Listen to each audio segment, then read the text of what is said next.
Let's be honest, figuring out your calling can feel like one big guessing game. Is this my calling or is it just a good idea? Is this what I'm made to do or just something I'm good at? Should I follow what I love or what pays the bills? I get it. I've asked all those questions and more, but calling doesn't have to be a mystery if you're willing to ask the right questions. Let's unpack a few of them. What am I better at than most people around me? Not to compare, just to be honest. This doesn't mean you're the best in the world, but is there something that consistently flows more naturally for you than others? Think about your closest circle, your friends, your coworkers, your family. What do they always come to you for? Encouragement, creative direction, problem solving, listening, leading. That's not random. That's wiring. What do I love to do even when no one sees it? Not everything you enjoy is your calling, but the things you're passionate about, especially when they connect to helping others, are worth paying attention to. Your calling may not always look profitable at first, but purpose isn't always practical in the beginning. So ask, what would I do even if I never got paid? I know you've heard that question before. Or what do I lose track of time doing? And I'm not talking about scrolling through social media. Or what hobby or side things keeps calling me back? What can't you put down? Passion with purpose usually points toward calling. What makes me righteously angry? That one's important and easy to miss. Sometimes your calling is buried under the thing you can't stand to see continue.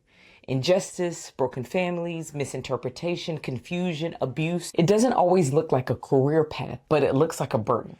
God often assigns us to the very things that make us cry, pace, or pray harder than usual. If you're angry enough to change it, you might be called to it. What problem am I uniquely equipped to solve?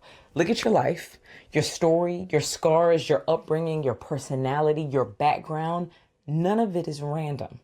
There are some things you've walked through that makes you more credible in that space. You don't need to be perfect. You just need to be honest. You are carrying a solution to something other people are silently struggling with. Who are my people?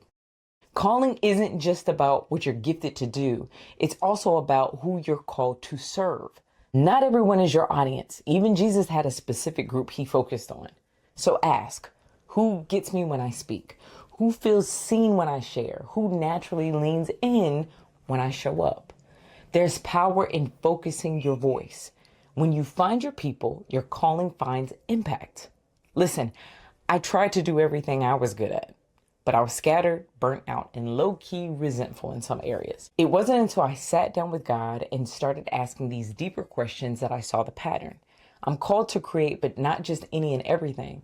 I'm called to create space for truth, for healing, for stories that matter.